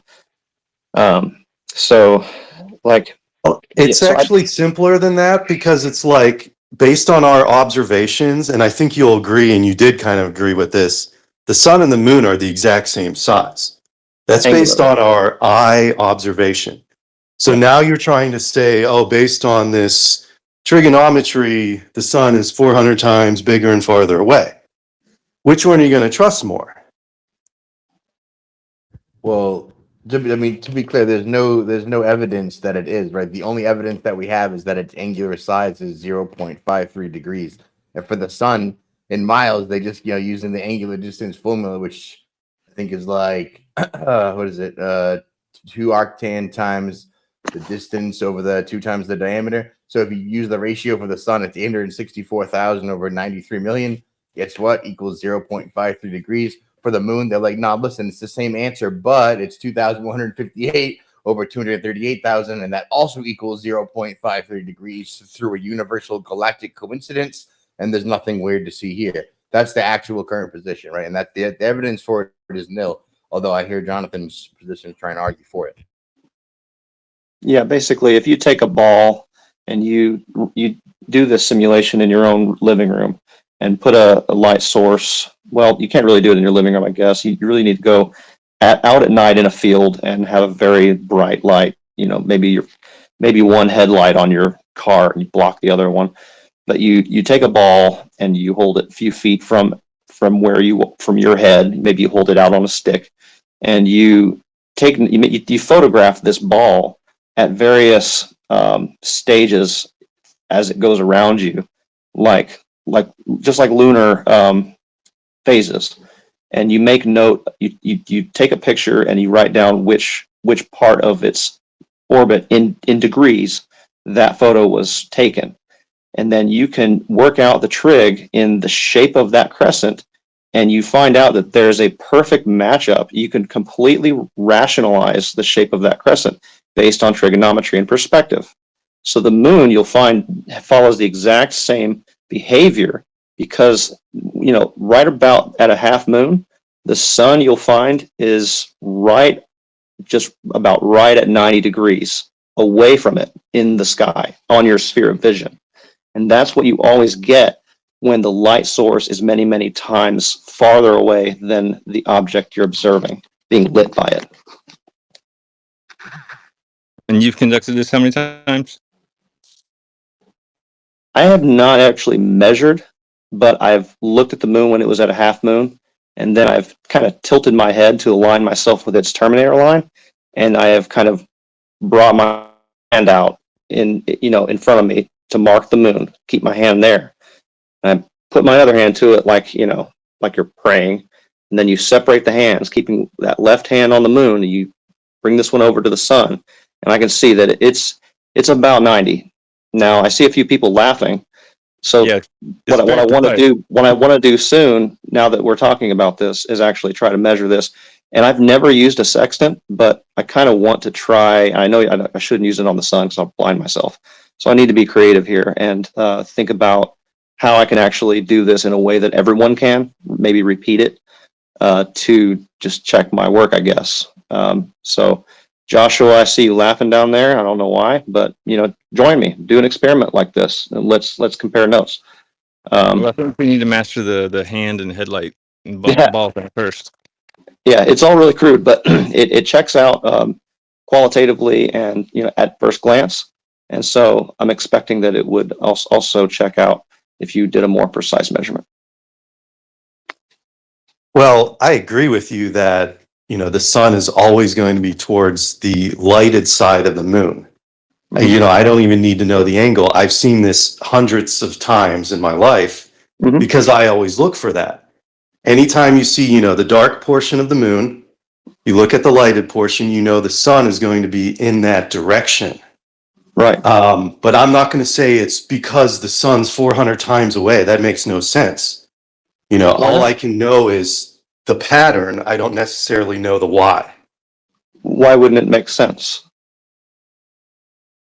Why wouldn't what make sense? You said that the explanation that the sun is hundreds of times farther than the moon, but that wouldn't make sense. And I was asking why. Well, there's no proof of that. As I already established, you couldn't prove that the sun was actually bigger than the moon. You just had to show the shadow on the moon. So that's a deflection. So there's no even basis to even begin to speculate on that. I can say that I'm not trying to prove anything. I'm pointing out a very interesting pattern that points towards the sun being much bigger and much farther. There's a pattern during these eclipses where the sun and the moon appear to be the same size as they're doing the eclipse. How do you explain that? Well, that's exactly what we've been talking about. I mean, what if the sun is in flood mode and not spot mode? Now you say that makes more sense that one's bigger than one's smaller. Isn't it more senseful that they'd be the same size? Well, actually, dude, because they're exactly the same size, you get eclipses. And you know that our boy, Brian, for his ether cause presentation, used the Cell-Theo method to use the occlusion of the sun by the moon during an eclipse to plot out the actual path of the sun and graph it over the earth. And they came out with a perfect flat plane every time using literally the Cell-Theo occlusion method of the angular size of the sun and the moon and basic trig and arctan rise over run and positioning based on the actual positions of the sun during an eclipse, because you can trig out the position of the occlusion based on the true time, based on the known position. So literally applying the Cell-Theo method to eclipses, he graphed out that the sun and the moon also make perfectly level paths above the earth, which I think is what you're trying to get at as the antithesis, right? You're trying to argue the opposite of that. That you think based on the shadows that you can tell that it's further away.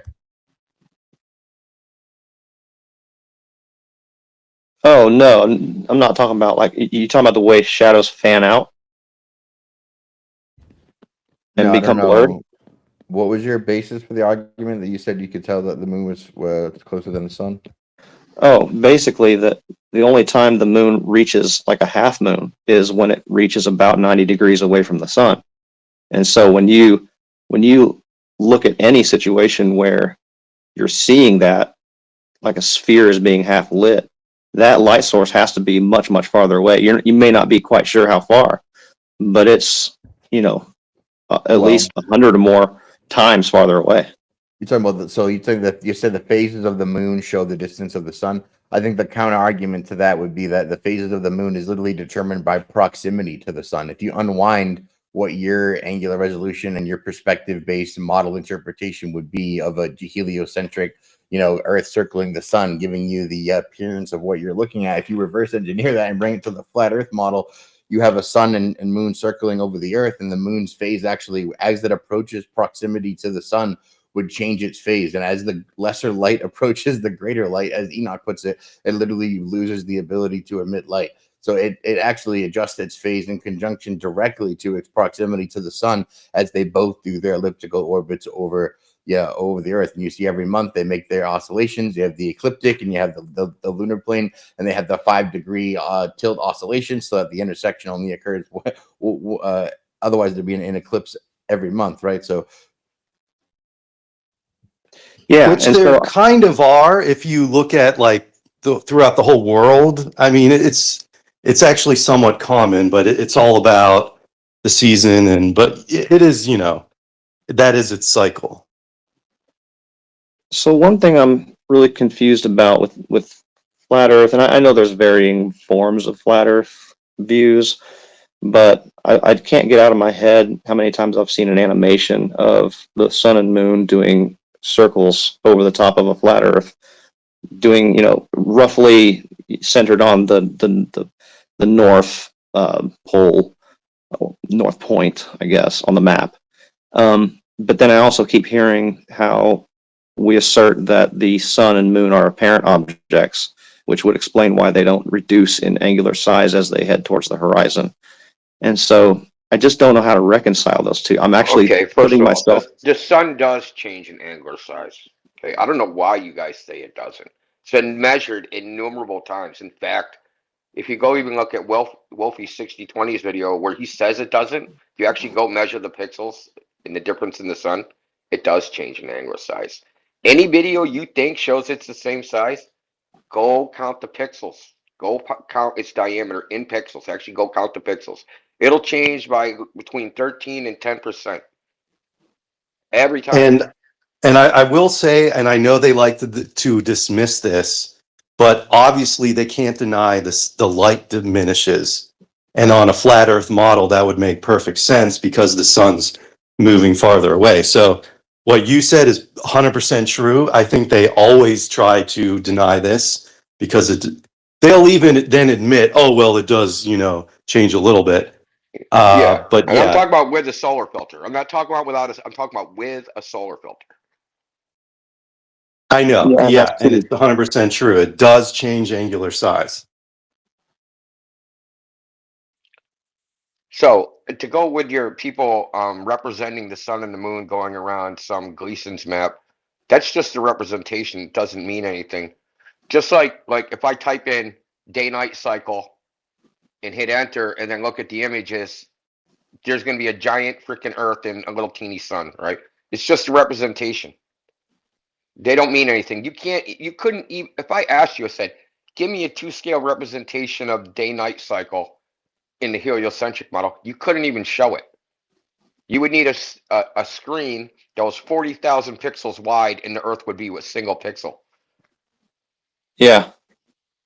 So you Yeah. can't even, like, these can't be shown to scale in any sensible way. I don't know what problem that poses. I mean, why would that be a problem? Show yours. Show my. Did you not? Did that just hear me? I said even within the globe paradigm, there's no way to display the Earth night, the day-night cycle in a So? single graphic. So what does that mean? It doesn't mean it's wrong. You expect it from a flat Earth. You're wondering why a representation is not an accurate 2-scale representation. It's not Gotcha. possible. It's not possible. You're Not possible in any paradigm at all. The way we okay. predict So where the sun is based. It's an observer-centric model, right? Where you're at the origin of coordinates, and the sun is above the horizon relative to the celestial equator somewhere. They don't use a globe. They don't use a flat Earth. They don't use a pickle. They don't use a dildo. They just use your eyeballs. That's it. That's what the model is. I really don't want to know what you keep in your drawers. Let's talk about things that are. Dude, that was a poor deflection. He just totally owned bigger than you, a dildo and and a you pickle. But anyway. Oh, those drawers. What drawers are we talking about? Anyway. The one next to your bed. I don't know. I don't want to But know. no, What it's a you good got going point on. because the flat Earth map also can explain day and night, is what he was saying. Where's your globe map that also can do that?